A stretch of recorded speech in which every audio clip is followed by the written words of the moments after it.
Olá, meus amores, Tiele mais uma vez aqui para a gente dar continuidade aos nossos conteúdos de história. Que coisa boa! Mas antes disso, antes da gente entrar na nossa aula de hoje, gostaria de saber como vocês estão. Está todo mundo legal? Está todo mundo bem? Coisa boa! Vamos lá para nosso conteúdo do dia? Vamos iniciar com a correção da atividade passada, tá bom? Tivemos aqui a leitura do texto, o limpador de placas, tá bom? Que tá na página 218. Você já pega aí o seu livrinho e coloca, tá? E a gente vai fazer a correção dessa atividade, tá bom? Como todo mundo já leu o texto que fala sobre o limpador de placas, bem interessante, não é? A gente vai fazer aqui a correção dessas questões, tá ok? Página 219 vem assim: de acordo com a sua leitura do texto, responda as questões a seguir. A primeira questão pergunta o quê? Qual é o trabalho do personagem da história? O personagem ele é um limpador de placas. Muito bem. Segunda questão: por que o trabalho do personagem era difícil? Porque mal ele terminava de limpar as placas e logo elas já ficavam sujas novamente. Tá ok? Terceira, o personagem da história realizava um bom trabalho. Descreva um trecho da história que comprove a sua opinião. Aí a gente percebe, né, com a leitura do texto, ele era bem caprichoso. E aqui a Tiele separou dois trechos, né, que comprova. O primeiro trecho é o quê? Que o limpador de placas da nossa história era um excelente limpador. O segundo trecho, nas ruas de que ele cuidava, as placas não ficavam somente limpas, elas pareciam ser placas novas.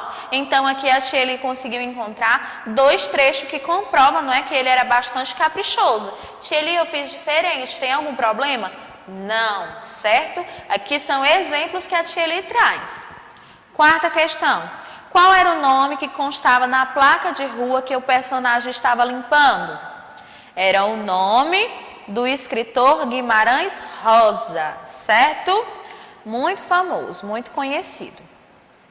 Quinta questão: por quais placas de ruas e de praças o menino e sua mãe haviam passado antes de chegarem à rua onde o limpador de placa estava? Eles haviam passado pela rua Vila Lobos, certo? E também pela Praça Noel Rosa. Sexta questão: por que o menino achou que o bairro em que estavam era das flores e dos bichos? Porque o sobrenome das pessoas que davam nome às ruas e às praças era Rosa e Lobos. Olha aí, né? Bem interessante. E esse menino parecia estar bem curioso, não é verdade? Sétima questão: por que o limpador de placa ficou espantado quando o menino e a sua mãe falaram sobre a placa que constava, né, na rua?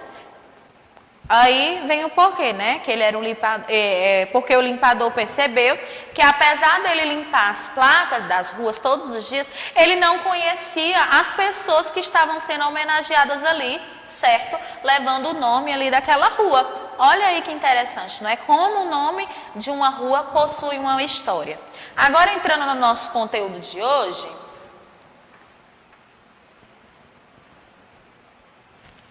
a gente vai falar o quê?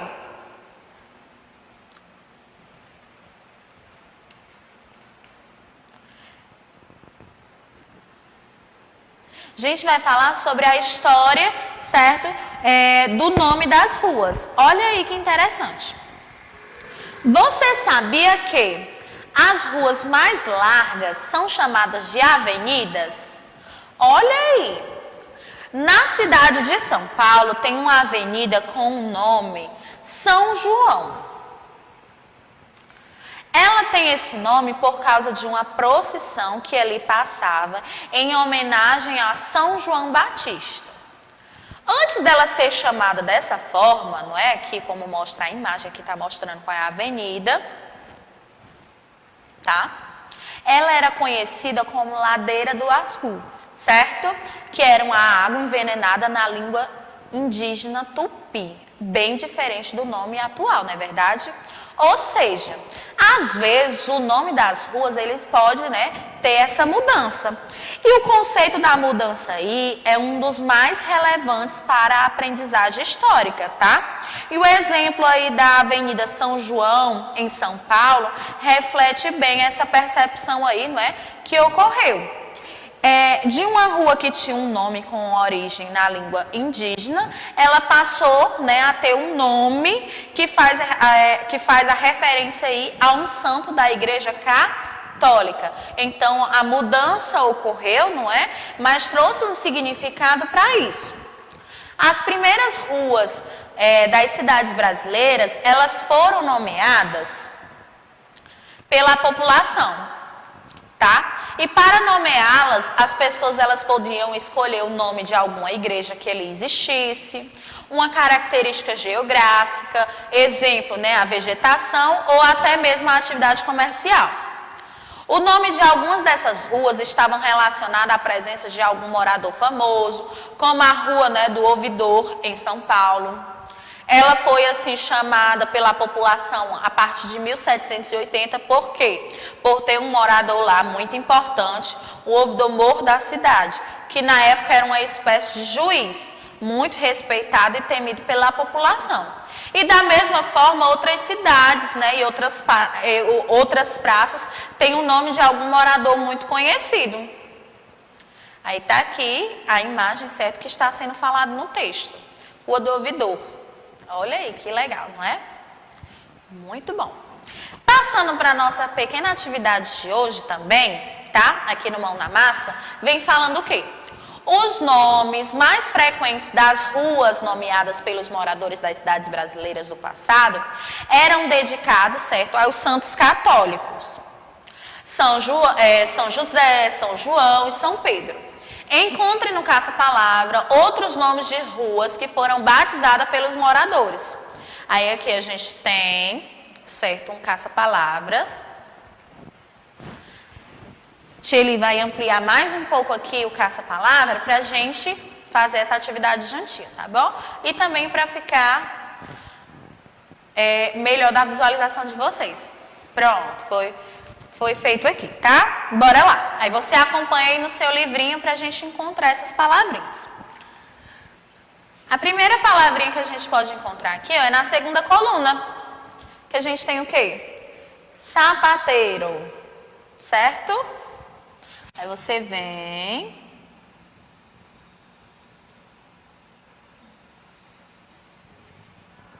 Pronto. Próxima palavra. Temos aqui, direita.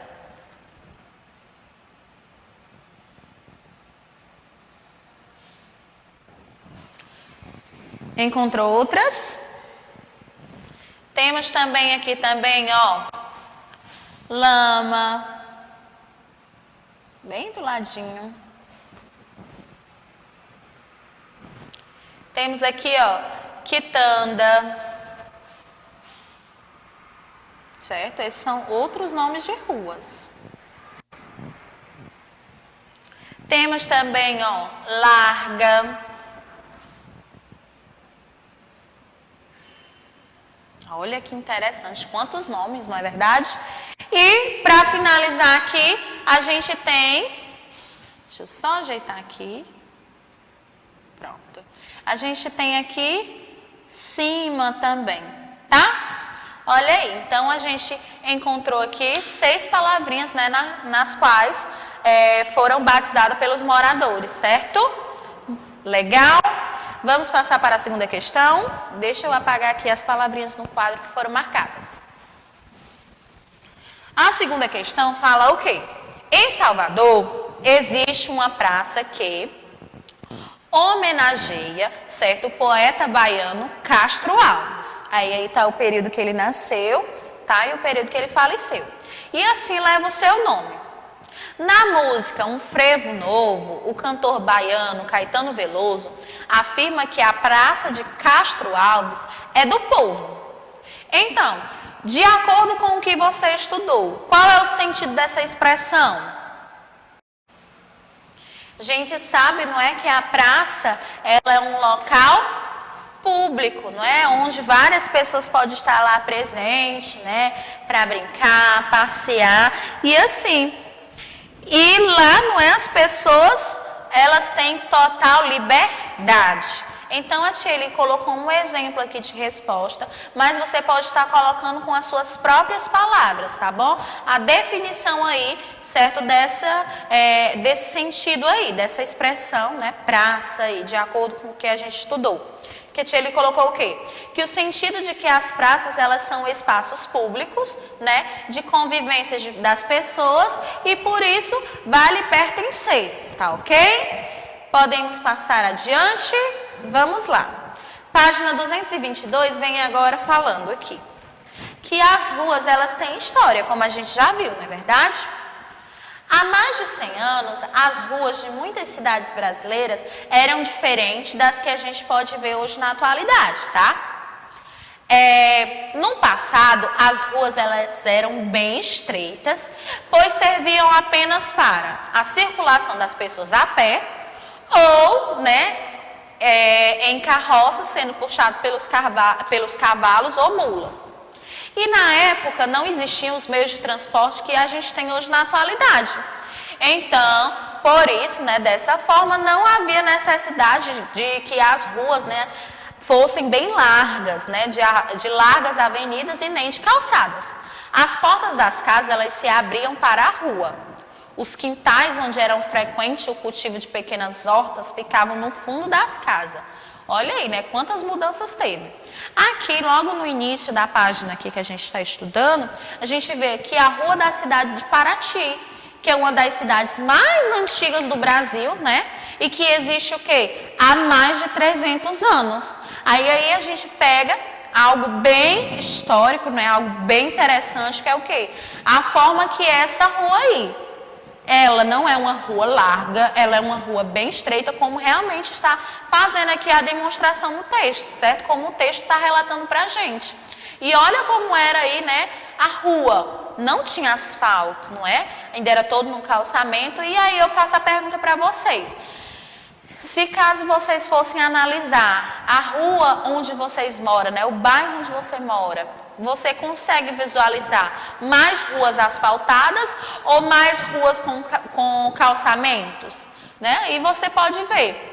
E muitas das vezes quando ocorre o asfaltamento, não é? A gente vê que ocorre pela ação de quem? Do homem, não é verdade? Passando mais um pouquinho aqui abaixo, a gente vê o quê? Que com o passar do tempo aumentou o número de pessoas que viviam nas cidades e foram criados, né, novos meios de transporte. E com isso algumas ruas elas foram ampliadas para a circulação de bondinhos, né, e também de automóveis. E aqui a gente vê, né, duas imagens. A primeira imagem aqui...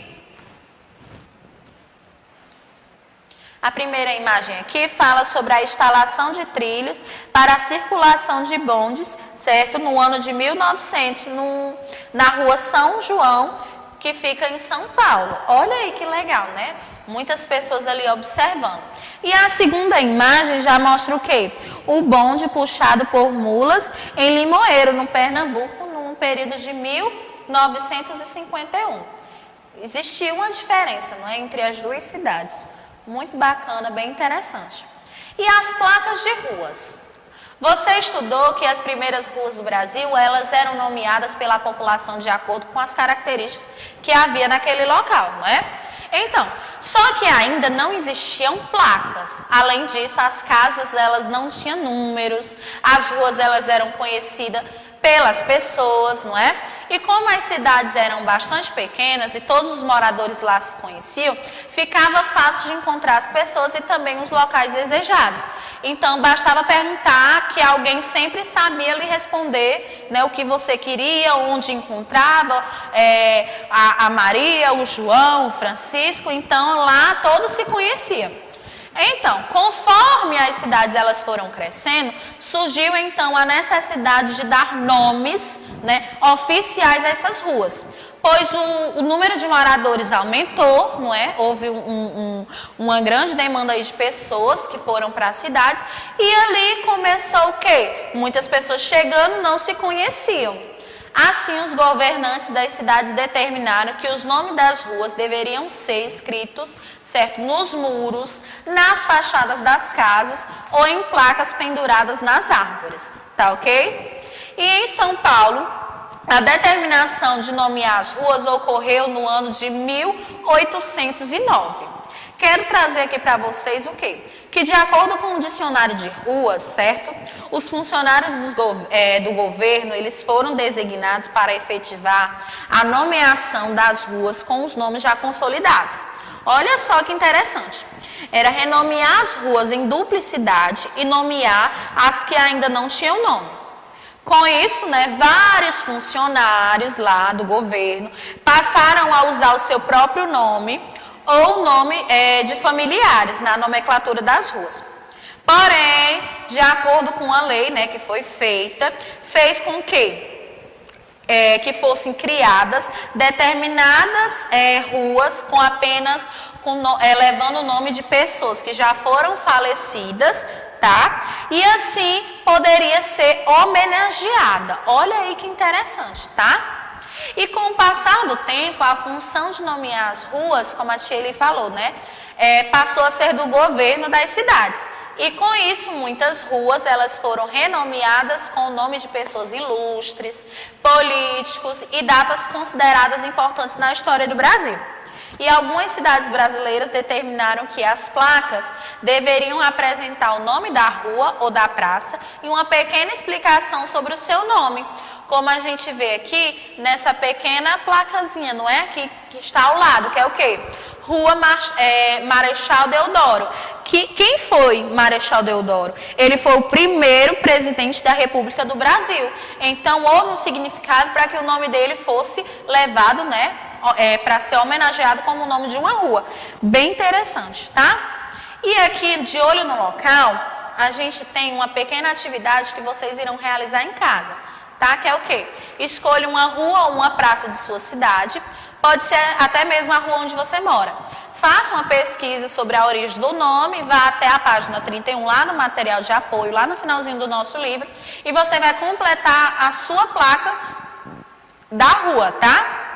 E depois você vai recortar e vai fazer algo bem legal. Você vai deixar exposto no seu quarto ou na sala de estar, tá? Mas antes disso, de você fazer essa exposição, você tira uma fotozinha e manda para a Tieli, tá? Para a Tieli ver e conhecer também um pouco da história da sua rua.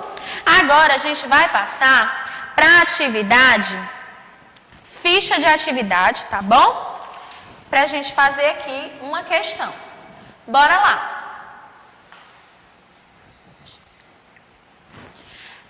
A primeira questão fala assim: os museus são locais destinados a guardar e também expor, tá, objetos considerados importantes para a história de uma sociedade.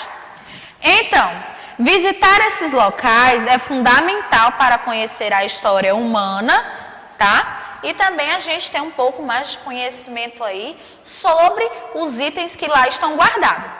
E nessa página a gente consegue visualizar aí alguns objetos. E está falando o que? O restante da questão. Circule os objetos que Carlos poderia colocar em um museu de história. Aí a gente vê, não é? O telefone bem antigo, né? Temos aí uma boneca, temos um peão, temos aqui livros com um selo em cima. Vemos aqui, né? Que são livros com selos e também um exemplo de pergaminho. Temos aqui a caixa da pizza, temos ali uma estátua e também temos um carro. Aí está pedindo para ser circulados objetos que a gente poderia colocar em um museu de história. Quais dessas imagens a gente poderia colocar? Bora lá. Esse telefone aqui, ele está bem atualizado ou já é de um tempo bem antigo? Sim, de um tempo bem antigo. Então a gente pode circular ele, não é verdade? E essa boneca? ela já é algo bem recente. Então, ela já não vai entrar, certo? No museu aqui que a gente está montando. E esse peão? Ele é novo, é algo assim bem recente ou ele já é algo antigo? Muito bem, ele é antigo, então você vai circular ele também. E a caixa da pizza? A gente vai circular ela? Não. E aqui, os livros com pergaminho em cima? Ele é algo antigo, não é? Então, a gente pode circular ele também. E aqui, a estátua? Está demonstrando ser algo antigo, então a gente pode circular também. E o carro? Não, já está algo bem atual, né? De acordo com os modelos antigos, aí a gente já vê a diferença, não é verdade? Tieli, e a próxima página, como é que fica? Fizemos aqui a primeira questão. E a próxima página? Deixa eu apagar aqui a lousa para ficar melhor a visualização de vocês. Temos ainda aí, certo? Algumas questões. Mais duas questõezinhas. E essas duas questões vocês irão fazer juntamente com o responsável de vocês, a mamãe, o papai, tá? E assim vocês irão responder, porque são perguntas pessoais. E assim você vai dar a sua resposta. Tá ok? Então, meus amores, essa foi a nossa aula de hoje de história. Espero que vocês tenham gostado, tenham entendido mais, tá? Qualquer dúvida, dá um oi lá no WhatsApp para a Tieli, que a Tieli vai tentar lhe ajudar, tá bom? Tieli se despede aqui de vocês, ó, com um beijo. Um abraço bem apertado e até a próxima aula. Tchau!